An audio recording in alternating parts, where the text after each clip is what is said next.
ញ្ញាធិបវៀតណាមឆ្មក់ចូលកន្លែងដាំសណ្តែកបណ្ដុះលាយសារធាតុគីមីថ្មីនេះអាញាធិបវៀតណាមចាប់ខ្លួនមនុស្ស4នាក់នៅខេត្តញែកអានពីបទសង្ស័យលួចដាក់សារធាតុគីមីដល់គ្រោះថ្នាក់ដល់អាយុជីវិតរបស់អ្នកបរិភោគនៅក្នុងសណ្តែកបណ្ដុះ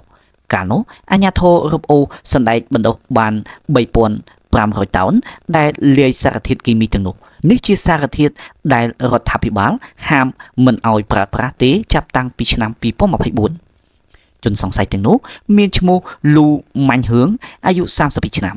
លូវ៉ាន់តុងអាយុ28ឆ្នាំត្រឹមខានឌុញអាយុ35ឆ្នាំនិងខ្វៀងវ៉ាន់ហឿងអាយុ27ឆ្នាំពួកគាត់បើកទីតាំងសិប្បកម្មបណ្ដុះសណ្តែកជាច្រើនកន្លែងនៅទីក្រុងវែងខេត្តញែកអាននេះបើតាមការស៊ើបអង្កេតរបស់សមត្ថកិច្ចតាមរយៈការវេឆ្មក់របស់សមត្ថកិច្ចកាលពីថ្ងៃទី11ខែមេសាសមត្ថកិច្ចរឹបអូសបានសណ្តែកបណ្ដុះដែលលាយសារធាតុគីមីពុលនេះចំនួន25តោនច្រកនៅក្នុងស្បោងផ្លាស្ទិកក្រៅពីនេះរឹបអូសបានសារធាតុគីមីឈ្មោះបងស៊ីនអាដេនីឬ Zik.BAP ចំណុះ25លីត្រក្រុមអ្នកស៊ើបអង្កេតរកឃើញថាឈ្មួញទាំងនេះបានលាយសារធាតុនេះ150លីត្រចូលទៅក្នុងសណ្តែកបណ្ដុះរួចជាស្រេចតាំងពីមុនពេលសមត្ថកិច្ចវេឆ្មក់ទៀតបងស៊ីនអាដេនីជាសារធាតុហាមឃាត់ព្រោះវាធ្វើឲ្យប៉ះពាល់សុខភាពរបស់អ្នកប្រើប្រាស់ធ្ងន់ធ្ងរណាស់